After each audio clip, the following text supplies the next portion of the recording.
Just finished up here at the Sean Graham Cheltenham Festival preview night. I've just grabbed Richard Hoiles before we run away.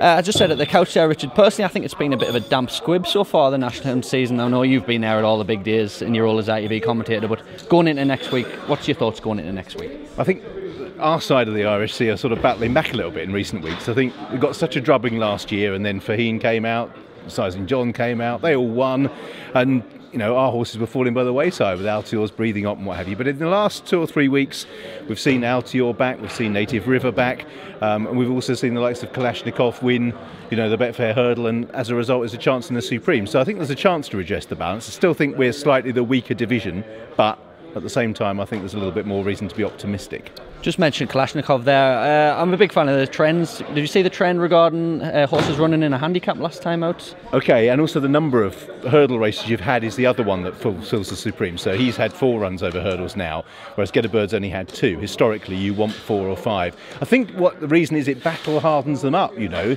He's always been a good jumper, but it was his jumping who kept him in it at the Betfair Hurdle, even against those handicappers. And I think it might be a misconception that he is a soft ground horse, just because he didn't handle it in the Tolworth, and then everyone seems to have jumped ship just because he won the Betfair on bad ground. He could just be a very good horse who's got away with a flat spot in both those races. And I think he can put it up to Get a Bird in the first, I have to admit. Fair enough. So what's your nap for the week, Richard? Cause the causes in the cross country. I think at the moment bookmakers are still a bit slow to realise that that's no longer a handicap, and there's not that many that can win it really. And I think if you can get 3 to 1, 7 to 2 about cause the causes, or you could even argue 6 to 1 about Tiger Roll if that's your preferred. I don't think either of those will go off as big on the day as they will.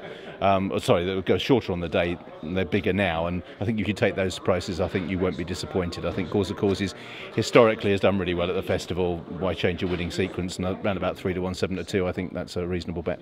Fair enough. Just finish off then, you give us 5 handicap plots there at the end. Let's just get one for the moment. Well, I think Maldini probably is the most high profile one, because he probably isn't dependent on the ground as much. I mean, the others like Bouvray and Longhouse Hall that I mentioned might just prefer the ground to dry out a bit, and that's my slight concern.